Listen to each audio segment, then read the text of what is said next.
Hello दोस्तों, बहुत बड़ी खुशखबरी है आप सबके लिए। यूपी ट्रिपल एस ने फाइनली नोटिफिकेशन जारी कर दिया है असिस्टेंट अकाउंटेंट और ऑडिटर के लिए। बहुत बड़ी वैकेंसी है, काफ़ी अधिक मात्रा में इसमें पद भी निकाले गए हैं। 530 पदों का जो है वैकेंसी निकाला गया है, नोटिफिकेशन दिया गया है यूपी ट्रिपल एस द्वारा। और सबसे बड़ी बात है कि इसकी जो योग्यता है, इसमें जो योग्यताएं मांगी गई हैं वो ऐसी योग्यताएं हैं कि ज़्यादातर लोगों के पास वो योग्यता अवेलेबल नहीं है, तो कंपटीशन बहुत ही कम रहने वाला है, मेरिट भी बहुत हाई नहीं जानी है। तो आइए आज के वीडियो में सारी चीज़ें बताएंगे कि इस वैकेंसी के लिए क्या योग्यता, क्या एलिजिबिलिटी आपको चाहिए, ओ लेवल जरूरी होगा या नहीं होगा, और भी बहुत सारी चीज़ें। लेकिन उससे पहले अगर आपने हमारे चैनल को सब्सक्राइब नहीं किया है तो सबसे पहले हमारे चैनल को सब्सक्राइब कर दीजिए, जिससे कि इसी तरह की महत्वपूर्ण जो भी जानकारी है वो आप तक पहुंचे। और साथ ही साथ जो इससे रिलेटेड बैचेस हैं, जो इससे रिलेटेड कोर्स हैं, वो भी आपको फ्री में अवेलेबल होंगे। आपकी तैयारी भी बहुत अच्छे तरीके से चलेगी। चलिए सबसे पहले डिस्कस कर लेते हैं क्या है इस वैकेंसी के बारे में। तो सबसे पहले क्लिक करते हैं, हम इसके नोटिफिकेशन को ओपन करते हैं और ये हमारा नोटिफिकेशन ऑन हो गया है। आइए देखते हैं। देखिए यहाँ पे लिखा हुआ है उत्तर प्रदेश अधीनस्थ सेवा चयन आयोग लखनऊ, विज्ञापन संख्या 5, परीक्षा 2023। देखिए यहाँ पे आप देख सकते हैं कि लेखा परीक्षक और सहायक लेखाकार, ठीक है, सामान्य चयन मुख्य परीक्षा, इसके लिए नोटिफिकेशन दिया गया है। ये ऑनलाइन आवेदन कब से स्टार्ट होंगे, तो जैसा कि आप देख पा रहे होंगे 11 जुलाई 2023, ठीक है ना दोस्तों। ये डेट आपको यहाँ पे दिख रही है, 11 जुलाई से आपके आवेदन स्टार्ट हो जाएंगे। आप अपने आवेदन इजीली यहाँ पे कर सकेंगे, ठीक है। लास्ट डेट जो दी गई है वो 1 अगस्त तो दी गई है, ठीक है, और संशोधन की जो आखिरी तिथि है वो 8 अगस्त दी गई है। तो ये मुख्य चीजें थी। इसके अलावा देखिए अगर आप नीचे आएंगे, थोड़ा सा स्क्रॉल करेंगे, तो ऑनलाइन आवेदन करने वाले अभ्यर्थियों के लिए सूचना, तो एक पूरा जो प्रोसेस है, कैसे आप ऑनलाइन कर सकते हैं, कैसे आप इसको ऑनलाइन अपने आवेदन को डन कर सकते हैं, उसके बारे में जो है पूरी चीजें दी हुई हैं। एक चीज मैं यहाँ पे आपको इंपॉर्टेंट बताना चाहूंगा कि आप देखिए यहाँ पे दिया है पेट, ठीक है, पेट रजिस्ट्रेशन नंबर। इस एग्जाम को वही लोग भर सकते हैं जिन्होंने पेट 2022 दिया है। जी हाँ दोस्तों, बहुत ही इंपॉर्टेंट चीज है, जिन्होंने पेट 2022 दिया है वही केवल इसको आवेदन कर सकते हैं। जिन्होंने पेट का एग्जाम नहीं दिया है तो वो इसके लिए आवेदन नहीं कर सकते हैं। यहाँ पर फोटो और सिग्नेचर के बारे में डिस्कशन किया गया है। आपने जो पेट का एग्जाम दिया था 2022 में, जो उसमें आपने फोटो और हस्ताक्षर दिया था, जब आप फॉर्म भरेंगे तो ऑटोमेटिक वो फोटो और वो हस्ताक्षर आ जाएगा, अलग से आपको कोई नई फोटो उसमें अपलोड नहीं करनी है, ठीक है दोस्तों। तो वही फोटो और वही सिग्नेचर आपका काम करेगा। इसके अलावा अन्य यहाँ पे घोषणाएं की गई हैं, अन्य विवरण दिया हुआ है, कैसे आप शुल्क जमा करेंगे, कितना जमा करेंगे। तो 25 रुपये, आपको पता ही है कि 25 रुपये शुल्क शुरू में लिया जाता है। और आवेदन करने के बाद जो आपके परसेंटाइल आते हैं पेट, उसके आधार पर जो मुख्य परीक्षा के लिए चयनित होंगे तो उनके लिए फिर अलग से फिर से फॉर्म आएगा, आप भरेंगे, उसमें 200 समथिंग का चार्ज लगता है, ठीक है ना। एक और बहुत इंपॉर्टेंट चीज है दोस्तों, यहाँ पे देखिए लिखा हुआ है फॉर्म का प्रिंट आउट लेना। अक्सर आप लोग जो है ये गलती कर देते हैं, फॉर्म भरने के बाद उसका प्रिंट आउट जरूर सेव करके रख लीजिएगा, हार्ड कॉपी और सॉफ्ट कॉपी दोनों। और ये आपको अंतिम तक काम देगा, आपका जब डॉक्यूमेंट वेरिफिकेशन होगा तो भी इसकी जरूरत पड़ेगी। और बहुत सारे लोग के पास ये नहीं होता है तो उनको बाद में परेशानी होती है, ठीक है ना। संशोधन के बारे में गाइडलाइन दिया गया है, क्या क्या आप उसमें संशोधन कर सकते हैं। पदों का विवरण दिया गया है और इसको आइए देखते हैं, जो कि सबसे ज़्यादा इंपॉर्टेंट है। देखिए आप यहाँ पे देख सकते हैं 3 तरह के पद हैं, ठीक है ना। एक है लेखा परीक्षक, जो कि निदेशक से स्थानीय निधि लेखा परीक्षक विभाग उत्तर प्रदेश प्रयागराज के लिए है, ठीक है।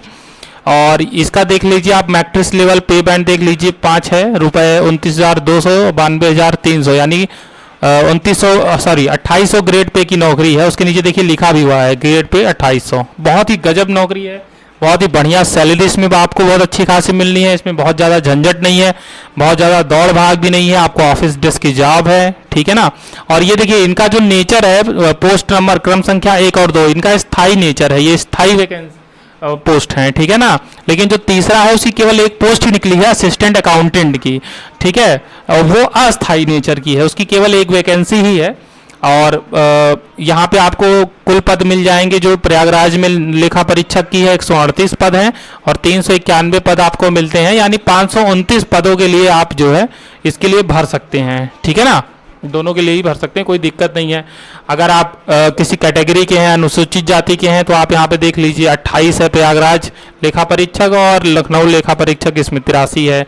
ओबीसी के हैं तो उसके लिए 31 और 107 है। तो टोटल बहुत अच्छी वैकेंसी है, पद भी काफ़ी अच्छे हैं, इतने पद कम नहीं होते हैं, ठीक है। और सबसे बड़ी बात देखिए, जो आपको ध्यान देना है वो ध्यान देना है इसकी अर्हताएं, योग्यता के बारे में देखिए यहाँ पे साफ साफ मेंशन किया हुआ है। मैं थोड़ा सा इसको जूम कर देता हूँ जिससे कि आपको ध्यान से दिखे। देखिए दोस्तों, यहाँ पे देखिए ध्यान से आप इसको देखिए कि यहाँ पे क्या दिया हुआ है योग्यता। पहला देखिए क्या दिया हुआ है, निदेशक स्थानीय निधि लेखा परीक्षा विभाग उत्तर प्रदेश प्रयागराज। तो अब देखिए जो पोस्ट नंबर 1 है इसमें लिखा है अभ्यर्थी भारत में विधि द्वारा स्थापित किसी विश्वविद्यालय से वाणिज्य में स्नातक की उपाधि या लेखा कर्म स्नातकोत्तर डिप्लोमा, ठीक है। या तो आपके पास कॉमर्स की ग्रेजुएशन की डिग्री हो यानी बीकॉम सीधा, या तो आपके पास बीकॉम की डिग्री हो, या तो कोई आपके पास अकाउंटेंसी में डिप्लोमा हो, ठीक है, पीजी लेवल का। लेकिन उसके साथ ही साथ और कंप्यूटर में ओ स्तरीय डिप्लोमा, लेकिन इसके साथ ही साथ आपको ओ लेवल सर्टिफिकेट भी चाहिए, ठीक है ना। ओ लेवल के अलावा और कोई यहाँ पे ऑप्शन नहीं दिया हुआ है, ये चीज ध्यान रखिएगा। कोई समकक्ष डिग्री नहीं लिखा हुआ है, केवल ओ लेवल लिखा हुआ है, ठीक है। तो ओ लेवल्स का सर्टिफिकेट जो डोएक सोसाइटी या नीलेट द्वारा जारी किया जाता है तो वो आपके पास होना चाहिए, 100% होना चाहिए, ठीक है, तभी आप इस फॉर्म को अप्लाई करेंगे। सेम चीज ये सेकेंड में भी है, आपको जो है बीकॉम की डिग्री हो या तो फिर आपके पास अकाउंटेंसी में स्नातकोत्तर पीजी डिप्लोमा हो। तो अगर आपके पास बीकॉम नहीं है, कोई पीजी डिप्लोमा है, तो आप भर सकते हैं। प्लस उसके साथ देखिए 1 और 2 इसमें अच्छा मेंशन किया है, कोई कंफ्यूजन नहीं रखा है। पहले में थोड़ा कंफ्यूजन लग रहा होगा, लेकिन दूसरे में एकदम क्लियर कर दिया है कि आपको एक ग्रेजुएशन की डिग्री चाहिए, बीकॉम की डिग्री चाहिए, साथ ही साथ अगर बीकॉम नहीं है तो पीजी डिप्लोमा कुछ हो आपके पास, उसके साथ प्लस आपको सरकार द्वारा मान्यता प्राप्त किसी संस्थान से कंप्यूटर संचालन में ओ लेवल का प्रमाण पत्र चाहिए, ठीक है ना। तो ओ लेवल का जो है सर्टिफिकेट आपको चाहिए ही चाहिए, बिना ओ लेवल के सर्टिफिकेट के नहीं हो पाएगा। ये अनिवार्य अर्हताएं हैं। उसके बाद अधिमानी अर्हताएं हैं, जैसे प्रादेशिक सेना में किसी ने अगर 2 वर्ष की अवधि तक सेवा की हो या राष्ट्रीय कैडेट कोर बी का प्रमाण पत्र हो तो उसके लिए ये अधिमानी अर्हताएं भी हैं, ठीक है। लेकिन जो अनिवार्य अर्हताएं हैं वो आप अगर पूरी करते हैं तो आप इस फॉर्म को भरें। अगर अनिवार्य अर्हताएं आप पूरी नहीं करते हैं तो फिर इस फॉर्म को ना भरें। अच्छा, इसमें तो आपको 3 चीज मेंशन करना है। देखिए ओ लेवल भी आपके पास होना चाहिए, कॉमर्स की डिग्री होनी चाहिए और पेट भी क्वालिफाई होना चाहिए। तो आप देखिए 3 चीजें हैं। तो अब ऐसा कॉम्बिनेशन बहुत रेयर होता है। कुछ लोग बीकॉम हैं लेकिन उन्होंने पेट नहीं दिया है, या पेट भी दिया है, बीकॉम भी है लेकिन उनके पास ओ लेवल की डिग्री नहीं है। तो दोस्तों इस वैकेंसी को बहुत सारे बच्चे तो भर ही नहीं पाएंगे।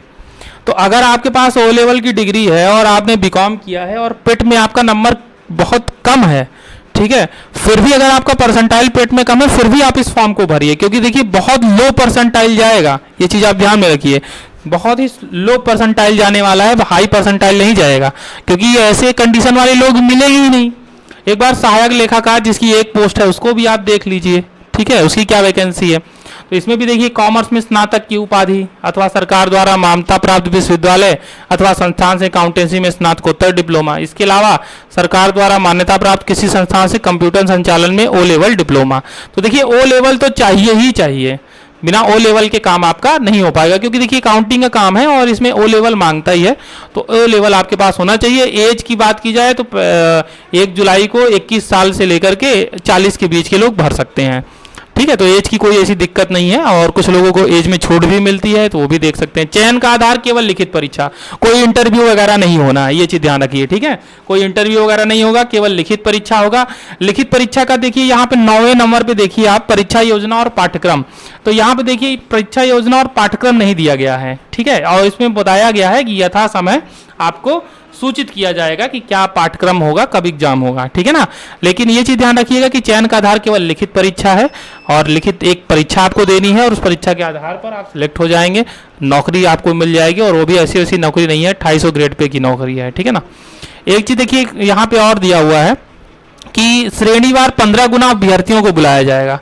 तो 15 गुना लिखा गया है लेकिन वो ज़्यादा ही हो जाता है, तो उसके लिए आप परेशान ना होइएगा। और अगर बच्चे ज़्यादा होते हैं, एक शिफ्ट से अधिक एग्जाम होता है, तो नॉर्मलाइजेशन की प्रक्रिया लागू होगी। हालांकि जहां आपको मैं बता दूं कि ऐसा होगा नहीं, क्योंकि इतने ज़्यादा बच्चे होंगे ही नहीं, ठीक है ना। 500 पोस्ट ही है, अगर 20 गुना भी बुलाएंगे तो 20,000 25,000, तो बहुत ज़्यादा बच्चे नहीं होंगे, एक दिन में एग्जाम करा लेंगे। तो नॉर्मलाइजेशन की कोशिश करेंगे कम से कम रखें, क्योंकि नॉर्मलाइजेशन में जैसा कि आप देखते ही हैं कि हर बार जो है कुछ ना कुछ इशू हो जाता है, तो नॉर्मलाइजेशन ये नहीं रखेंगे, मतलब ज़रूरत ही नहीं पड़ेगी, एक ही दिन में एग्जाम करा लेंगे, ठीक है ना।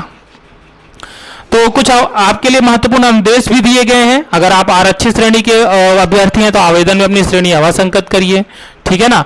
और अगर एक से अधिक आरक्षित श्रेणी का दावा करते हैं तो फिर एक ही छूट आपको मिलेगी जो अधिक लाभकारी होगी, कई सारी नहीं मिलेंगी। तो ये सारी चीज़ें हैं जिसको आप पढ़िएगा। जो मेन चीज़ें थी वो मैंने आपको बता दी। जो मेन चीज़ें हैं वो है, देखिए, ओ लेवल का सर्टिफिकेट। आपके पास ओ लेवल सर्टिफिकेट होना चाहिए। अगर आपके पास ओ लेवल सर्टिफिकेट नहीं है तो फिर आप इस फॉर्म को नहीं भरेंगे। इसके साथ ही साथ पेड भी आप क्वालिफाई होने चाहिए और आपके साथ पास ग्रेजुएशन की, बीकॉम की या कोई स्नातकोत्तर पीजी डिप्लोमा भी होना चाहिए, तभी आप इस वैकेंसी को भरें। तो जिनके पास ये तीनों चीज़ें रेडी हैं वो निश्चित रूप से 11 जुलाई से नोटिफिकेशन आने के बाद वैकेंसी को भरिए और तैयारी करिए। देखिए, आपकी तैयारी के लिए हम भी जो है अब इस पर मेहनत करने जा रहे हैं और आपके लिए फ्री, एकदम फ्री सारी चीज़ें अवेलेबल की जाएंगी, जो भी कंटेंट होगा, ठीक है। पहले देखिए, अभी क्या है कि पाठ्यक्रम तो आयोग ने जारी किया नहीं है, तो अभी हम क्या करेंगे कि जो पिछली वैकेंसियाँ हुई हैं, जो पहले एग्जाम लिया गया है, उसके आधार पर जो मैंडेटरी चीज़ें हैं वो हम आपको करा